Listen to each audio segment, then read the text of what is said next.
اور چاہتے ہیں، اور میں بھی آپ کو سنا دیتا ہوں کہ دل کو بیدار کرو۔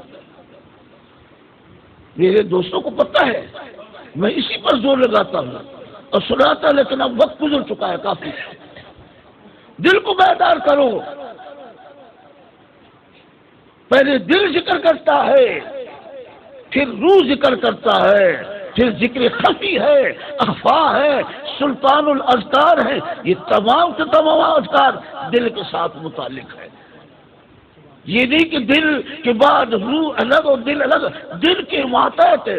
دل جس وقت روح کے ماتحت آ جائے، عام لوگوں کا دل جب تک ظلمت میں ہے، اس کے اندر تاریکی ہے، اندھیرا ہے، تو وہ شیطان کے قبضے میں ہے۔ نفس اور شیطان اس پر مسلط ہے، اس کو کہتے ہیں نفس امارہ۔ اور میں سنا چکا ہوں، آپ کچھ نئے دوست بیٹھے ہیں اور بزرگ بیٹھے ہیں، میں بالکل پوری یقین سے آپ لوگوں کو کہتا ہوں کہ جو لوگ کبیرہ گناہ کرتے ہیں، ان لوگوں کے جو کبیرہ سارے یا آدھے کبیرہ گناہ کرتے ہیں، ان کے دل کے اندر ایمان نہیں اترا۔ ایمان ایک نور ہے، ایمان خوشبودار ہے، اور بہت بڑا اونچا مقام ہے ایمان کا۔ قرآن مجید نے فرمایا اولئک کتب فی قلوبہم الایمان وأیدہم بروح منہ۔ تعریف کی مصطفیٰ صلی اللہ علیہ وسلم کے خلفاء کی، آپ کے صحابہ کی، اور ایک خاص صحابی کا ذکر آیا جس نے بدر کی لڑائی میں، غزوہ بدر میں اپنے باپ کو قتل کر دیا۔ اس نے کہ باپ نے مصطفیٰ صلی اللہ علیہ وسلم کی توہین کی، وہ برداشت نہ کر سکا اور آگے بڑھا اور اس نے قتل کر دیا اپنے باپ کو۔ تو اللہ کریم جل مجدہ نے آیا مبارکہ نازل فرمائی ان کی مدح میں، اور حکم عام ہے قیامت تک تمام مومنین مومنات مسلمین۔ تو اس کے آخر میں فرمایا اولئک کتب فی قلوبہم الایمان۔ یہ وہ لوگ ہیں جن کے دلوں کے اندر ایمان ثبت ہو چکا ہے، اللہ نے لکھ دیا ہے، ایمان داخل کر دیا دل کے اندر، اور پھر ان کو اپنی جانب سے روح کی طاقت عطا فرمائی۔ ایک اور ایک کہ روح کی طاقت، رحمت کی طاقت، دوسری یہ کہ روح الامین جبریل علیہ السلام کی طاقت۔ جب غوث کی طرف اشارہ کریں گے تو جبریل علیہ السلام کی طرف اشارہ ہوگا، کیونکہ غوث کی ملاقات سیدنا جبریل علیہ السلام سے ہوتی ہے۔ اور میرے مالک و مولا سید المرسلین صلی اللہ علیہ وسلم نے فرمایا للہ تعالی واحد قلب علی قلب اسرافیل علیہ السلام۔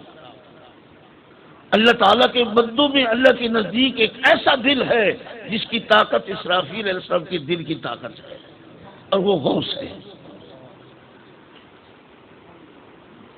ان کا ملائکۃ الکرام سے بھی تو جو شخص جس کا دل ظلمت میں ہے وہ کبیرہ گناہ کرے گا، اور اس کے اوپر نفس اور شیطان مسلط ہوتا ہے۔ جس شخص کے اندر نوری ایمان داخل ہو جائے اسے حیا آتی ہے، گناہوں سے نفرت شروع ہو جاتی ہے، وہ نفس لوامہ اس کو نصیب ہوتا ہے۔ اور جس شخص کا دل نور سے مکمل پر ہو جائے اس کے اوپر روح کی حکومت شروع ہو جاتی ہے، اس کے اوپر شیطان نفس نہیں روح حاکم ہوتا ہے۔ اور جس کے دل کے اندر نور گھومنا شروع ہو جائے اور دماغ بھی منور ہو جائے، سینہ بھی منور ہو جائے، تو حضور پر نور محمد الرسول اللہ اس کے ضامن ہو جاتے ہیں۔ وہ جب سوتا ہے تو اس کو اپنے دیدار سے مشرف فرماتے ہیں، اس وقت اس پر نفس شیطان کا حملہ نہیں ہو سکتا۔ اللہ تعالیٰ کرے کہ ایسا دل مجھے اور آپ کو نصیب ہو، اور یہ کوشش کرو، ایسا ذکر کرو۔ یہ اللہ پوچھا گیا غوث پاک سے کہ اس میں اعظم کس کو کہتے ہیں؟ آپ نے فرمایا اللہ تو پڑھے، جس وقت اللہ پڑھے تو تیرے دل دماغ میں اللہ کے سوا کچھ نہ ہو، یہی اس میں اعظم ہے۔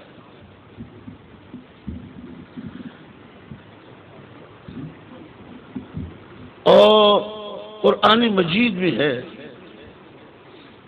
اللہ کریم جل مجدہ نے فرمایا من الذین قالوا آمنا بافواہہم ولم تؤمن قلوبہم کچھ لوگ ایسے جو اپنی زبان سے کہتے ہم ایمان لے آئے لیکن ان کے دل ابھی تک مومن نہیں بنے.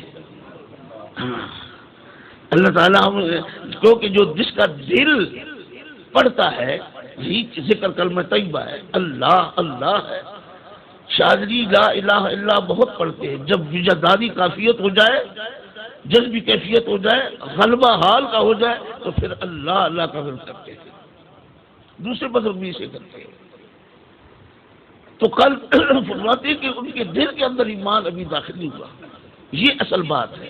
مومن وہ ہے جس کا دل کلمہ طیبہ پڑھے اور دل کے اندر ایمان داخل ہو جائے، اور جس شخص کا دل کلمہ شریف نہ پڑھے اور دل بھی ایمان نہ داخل ہو وہ مسلم ہے.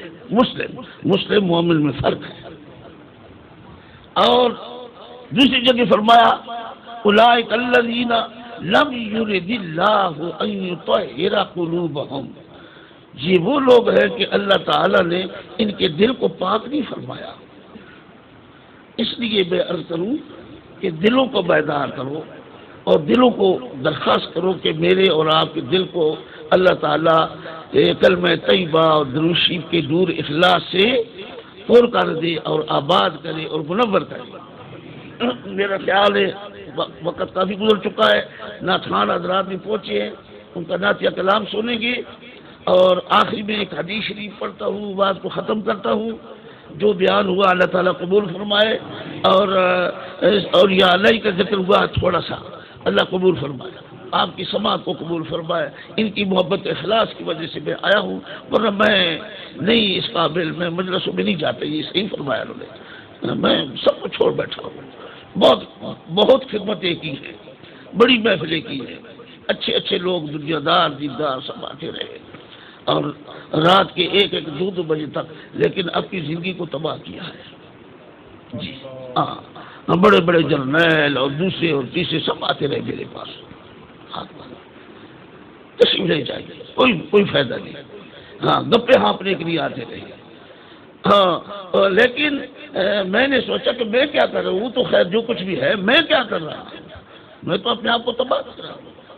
آخر میں نے بھی بلکہ رب کے سامنے جانا ہے، اس کو کیا جواب دوں. تو الحمدللہ و شکر اللہ پاک نے اپنے رحمت کاملہ سے میری غمگین دل کا استقبال کیا. دل تو میرا بچپن سے غمگین ہے اور اس پہلے سے بھی زیادہ غمگین ہے، لیکن پھر میں الحمدللہ و شکر اللہ میرے بزرگوں کی کرامت ہے، ان کی توجہ کی برکت ہے جو مدینہ منورہ میں تشریف فرما ہے. ہاں، اس میں کوئی شک نہیں، میرے مالک مدینہ منورہ میں ہے. ان کی توجہ کی برکت سے الحمدللہ کرم ہوا. تو درود شریف تو میں بچپن سے بہت زیادہ پڑھتا رہا، اور یہ صلاۃ الفاتح محبوب میرا ورد ہے. اور آپ نے اس کے فضائل سن لیے کہ سیدی احمد تیجانی نے حضور علیہ السلام کا دیدار کثرت سے بیداری میں اس درود کی وجہ سے کیا ہے، اور قطبانیت کے درجے پر، غوثیت کے درجے پر اکثر اولیاء اس درود کی وجہ سے پہنچے ہیں. ہاں جی، اور انہوں نے فرمایا کہ یہ درود تلقین کیا اپنے خلفاء کو، مریدوں کو، تو وہ اس حالت کو پہنچے کہ ان کے حساب کتاب ہی دنیا میں ختم ہو گیا. ہاں جی، قیامت کو جب اٹھیں گے تو اللہ تعالیٰ ان کا حساب نہیں لے گا، سیدھا جنت میں. یہ معنی حساب کتاب ختم ہو جائے گا. یہ بہت اونچا درد ہے، اور یہ ایسا درود ہے کہ حضور پر نور صلی اللہ علیہ وسلم، اللہ تعالیٰ نفس شیطان کے حملے سے بچائے، جھوٹے دعووں سے بچائے. کیونکہ ہم لوگوں میں یہ جھوٹے دعوے بہت ہے، فقیروں میں خاص طور پہ. لیکن یہ ضرور ہے کہ آپ کے دیدار سے مشرف ہونے کے جو ذرائع، جو وسائل ہیں، ان میں سب سے اونچا وسیلہ یہ درود فاتح ہے. اب وہ یہ ہے کہ یہ بھی بتا دوں کہ شب جمعہ غسل کر کے درود شریف پڑھنے سے، شب جمعہ غسل کر کے خوشبو لگا کر 4 رکعت نفل پڑھے جاتے ہیں. سعادت الدارین میں بھی اس کا ذکر ہے، اور کتابوں میں ہے. تو 4 رکعت پڑھنے کے بعد 1000 بار صلاۃ فاتح پڑھا جاتا ہے. انشاءاللہ مرنے سے پہلے ضرور مشرف ہوگا، ہاں کتنے ہی ناقص کیوں نہیں، کتنے ہی گناہگار کیوں نہیں. اگر ہمیشہ پڑھتا رہا، یا تو وہ فوری طور پر پرواز کرے گا، ورنہ مرنے سے پہلے لازماً میرے آقا و مولا صلی اللہ علیہ وسلم کی دیدار سے مشرف ہوگا۔ ہاں جی، اللہ تعالیٰ توفیق عطا فرمائے مجھے بھی اور آپ کو بھی۔ اور میں آخری حدیث شریف پڑھتا ہوں۔ سید المرسلین رحمت للعالمین صلی اللہ علیہ وسلم نے فرمایا، اللہ تعالی ہمیں کلمہ طیبہ کا اخلاص، تمہیں کلمہ طیبہ کا اخلاص نصیب فرمائے۔ پوچھا گیا یا حبیب اللہ اخلاص کا کیا معنی؟ فرمایا اخلاص کا یہ معنی ہے کہ تمہیں گناہ کرتے وقت حیا آ جائے اور گناہ نہ کر سکو۔ ہاں، گناہ تمہارے پاس آئے، تمہیں اتنی شرم آئے، اتنا خوف آئے کہ گناہ کو چھوڑ کے پیچھے ہٹ جاؤ۔ یہ کلمہ طیبہ کا نور ہے۔ یہ کلمہ طیبہ کا نور ایسا ہے جو تمہارے دل کو ایسا گھیر لے گا کہ گناہوں سے چھٹکارا مل جائے گا۔ کیا آپ نہیں چاہتے کہ اخلاص آپ کو نصیب ہو؟ یہی اخلاص مرتے وقت نصیب ہو تو ایمان نصیب ہو جاتا ہے۔ ساری زندگی آدمی غلطیاں کرتا رہا، لیکن مرتے وقت لا الہ الا اللہ محمد الرسول اللہ کا اخلاص مل جائے تو پھر وہ آدمی جنت میں چلا جاتا ہے۔ وآخر دعوانا اللہ